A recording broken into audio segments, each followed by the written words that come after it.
পানি দিয়ে খুব মজা পেলাম। এই তো সব ধান টান দিচ্ছে, না খেয়ে মারা ছাড়ার উপায় নাই কিছু। আসসালামু আলাইকুম বন্ধুরা, সবাই কেমন আছেন? আশা করি সবাই ভালো আছেন। আলহামদুলিল্লাহ আমিও ভালো আছি। তো আমাদের গ্রামটা হচ্ছে নদীর পাশেই, পদ্মা নদীর পাশেই। তো অনেক বৃদ্ধি পেয়েছে পানি, আমাদের পদ্মা নদীর পানি। তো হচ্ছে দেখতে যাবো আজ মনে করছি সকাল সকাল উঠে। এইদিকে আমার ভাইগিনা বলতেছে যে আমিও যাব, তার জন্য আমি আমার ভাইগিনাকে নিয়ে এলাম। দেখতে পাচ্ছেন আমার ময়না পাখি হচ্ছে দাঁড়িয়ে আছে, তাই আমি ময়না পাখিকে নিয়ে এলাম। আমি বের করে নিলাম আমার ময়না পাখিকে। এখন হচ্ছে বাসা থেকে বের হয়ে গেলাম।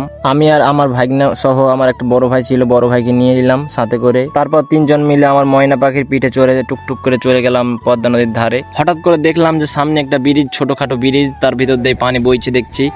আমাদের এসে পদ্মা নদীর পানি উমরে ধান ক্ষেতের ভিতর দিয়ে পানি ঢুকছে দেখছি।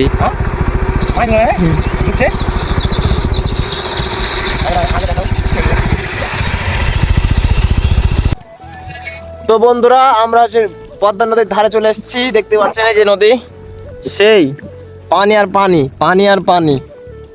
ও সব পানিতে ডুবে গেল। এই যে আমার ভাইগনে, সেই সুন্দর। আর যে কালু, কালু তো কালু।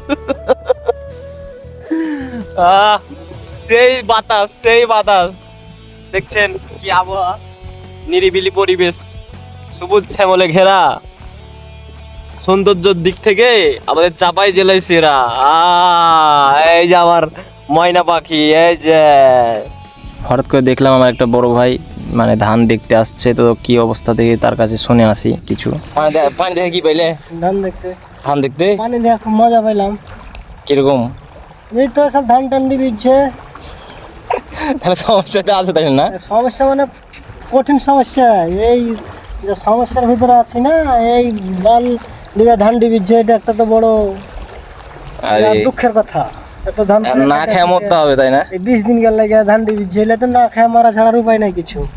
তাহলে সমস্যা যে মানুষ তো মরবে, গরু বাছুর আরো মরবে না খেয়ে। যে চারার ধানের এই যে পানি ঢুকছে এই যে।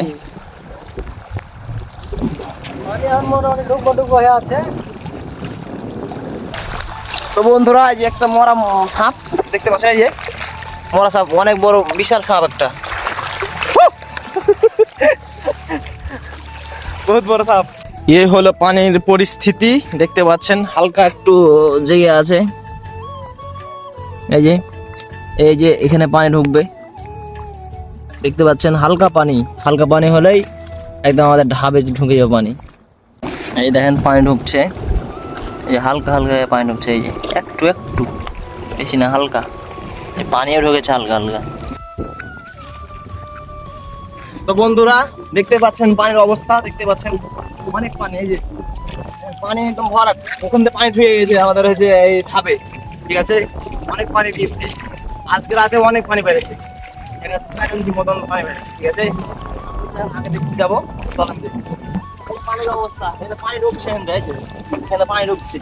এই যে এতগুলো সব হয়েছে জমি, পানি যদি ঢুকে যায় কি সমস্যা হবে দেখতে পাচ্ছেন, কত সমস্যা দেখেন মানুষের। এই যে ধান মানে ধানের ফল হয়ে গেছে, দেখেন কত সুন্দর সুন্দর সুন্দর লিচু, এই দেখেন কত সুন্দর ফল। এখন যদি ডুবে যায় তাহলে কি সমস্যাতে মানুষ আছে দেখেন।